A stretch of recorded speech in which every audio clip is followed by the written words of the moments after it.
Hi everyone, happy Valentine's Day. Hope everyone is having a wonderful day. Since Married at First Sight did not come on last night, I'm not going to do a review video for that. But I decided since it's the day of love, we can talk about the 5 love languages. I just wanted to do a quick video on that because although they've been around for a while, a lot of people still don't know them. And it's always a good thing to kind of go over and see where you are, and I'll talk a little bit about why I say see where you are, and then kind of see where your spouse is or see where your significant other is and what changes you may be able to make. So the five love languages was a book written by Gary Chapman, and it basically is how to express heartfelt commitment to your mate. So the 5 love languages are physical touch, quality time, words of affirmation, acts of service, and gifts. So I'll touch on each one for a little bit. So gifts is pretty obvious, but it's not always tangible. So gifts can be something tangible, a watch or, a car or whatever it is that you're wanting, some new clothes, or a gift could be in the form of maybe somebody doing something that you've been wanting or going somewhere that you've been wanting to go. The thing with each part of this, these 5, is that there's not one thing that is definite to what one may think. So for gifts, it's not always tangible. If you're a person who's not into tangible gifts, but you like things done, then that's part of the gift aspect of the love language. So that's one.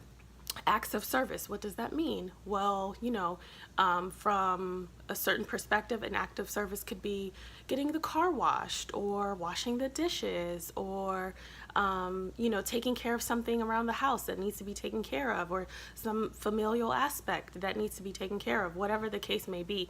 It could be anything like that, getting the car fixed, or cooking dinner is a big act of service. I think acts of service specifically is also important and transient depending on where you are in your life. So if you don't have kids, then your acts of service might be very different than somebody who does.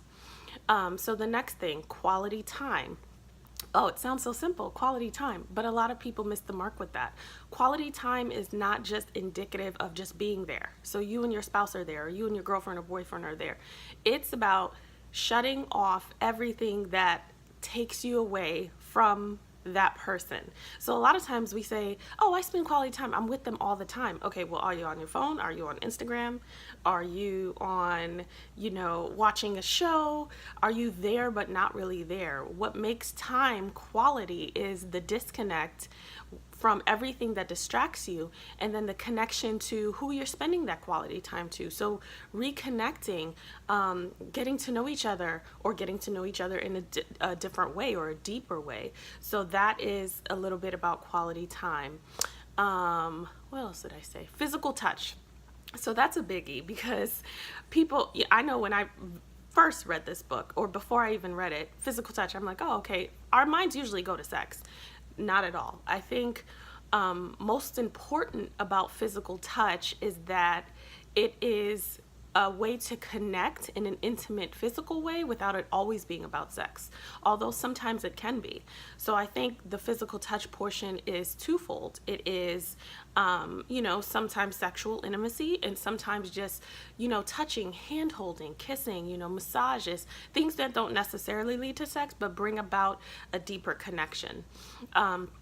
And then the last one is words of affirmation. So, once again, you might be the person who needs to be recognized. You might want your spouse to say, hey, I think you did a good job, or I really appreciate that, or, thank you so much for doing XYZ. You might be the person who needs to hear that. So words of affirmation would be your love language.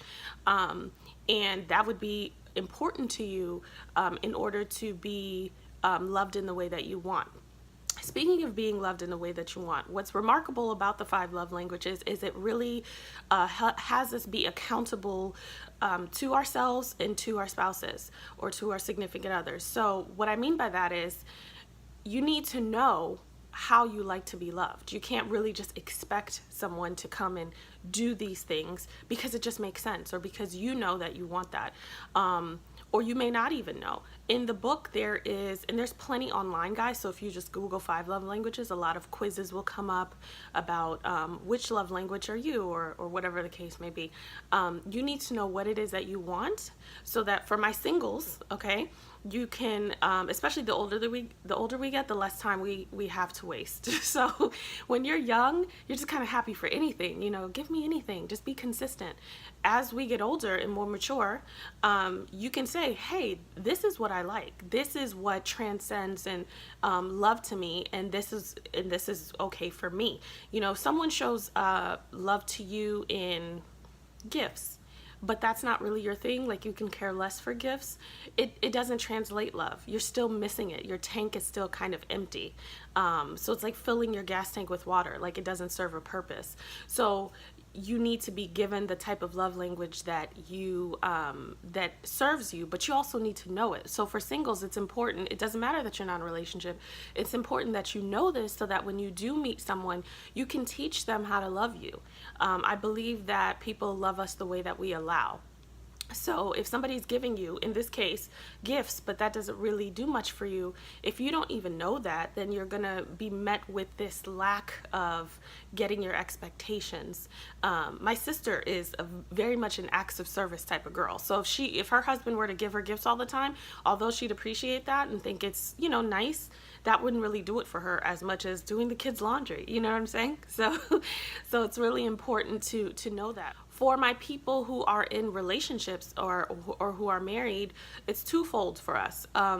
One, you may not know, and you need to find out so that you can tell your spouse, because sometimes we just get into this rhythm of, oh, this is kind of what this person does, and I know they mean well, and it's so great, and we're not kind of telling them that, hey, this is not what really moves me. Or two, you don't know at all, so you're kind of just in the motion of doing what you do, and you're finding yourself leaning to one love language versus another, or versus what they're displaying. It's really important to have that conversation and say, well, this is kind of what I would like. Not at that time. I will advise that when somebody gives you something or does something that isn't necessarily reflective of your primary love language, be grateful, be thankful, and then at another time, just kind of bring it up and say, you know what, I really like XYZ, just so they can kind of get the gist of your love language and what you're trying to say, and not feel hurt in that moment.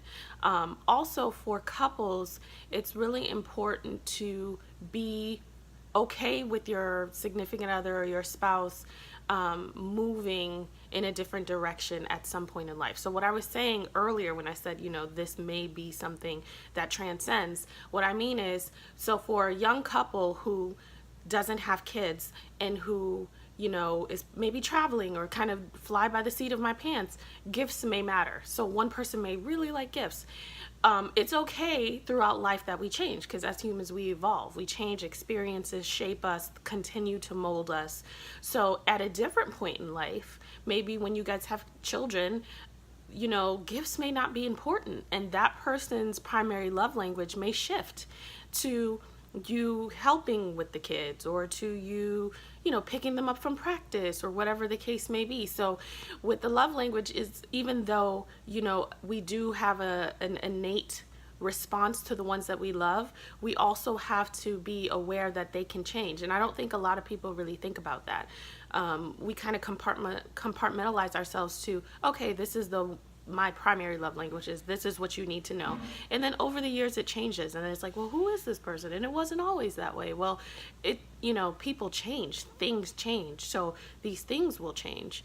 So it's important for the married people, for this people who are just in long-term relationships, to be flexible, knowing that it will kind of change with your spouse and change with time as it goes on at different points in life. It may or may not. So the two takeaways for this video is that you learn what your love language is, and that you recognize what your significant other or spouse's love language is. So don't take it personal if they give you a gift, or if you give them a gift and they aren't through the roof with it, if that's not their love language. One of the most important things I think people really need to recognize is, it's not about you, in how you provide love to the other person. It's about what they need.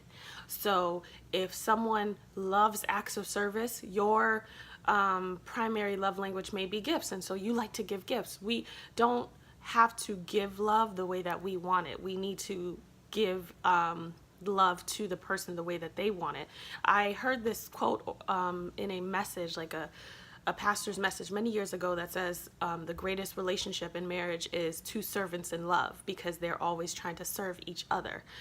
So I thought that was so poignant. I heard it like over 10 years ago and I've never forgotten it. So if you know so-and-so likes like candy and you don't, buy them candy. You know, just make sure that they don't buy you candy. It's really, really simple when we break it down. How I would suggest bringing this up, or even getting to know each other, is conversations. It sounds so simple, but you know, we're not really having them anymore. Most people kind of avoid what makes them uncomfortable. A lot of times nowadays we are so connected to people online, but we're kind of avoiding or ignoring the people that are in front of us. So I have created a game called Sip and Share, a fun way to be nosy, and it's a couples conversation starter game. I'm opening this up so I can show it to you guys. A couples conversation starter game. Couples and women, it's interchangeable, and it has different categories of questions of sex, career, life, relationships, and it's a great way to create new connections or deepen the current connections, because through conversations, that's how we create these connections and we build these relationships. So if you would like to get more information about Sip and Share, a fun way to be nosy, or get yourself a deck, go to the website that is in the description below. It's also www.iamsuccessfullymee.com. And I think that's it. So have a wonderful Valentine's Day. I will see you next week to do the review for Married at First Sight. I was kind of bummed that it wasn't on this week, but it gave me a good opportunity to kind of talk to you guys in a different way. And also, I said in a video a few weeks ago that I'm going to start answering questions, because I get questions, just random relationship questions, and I wanted to start doing videos in tandem answering those questions. So if you have any, feel free to drop them in the comments and let me know what you think of this video. Have a great day.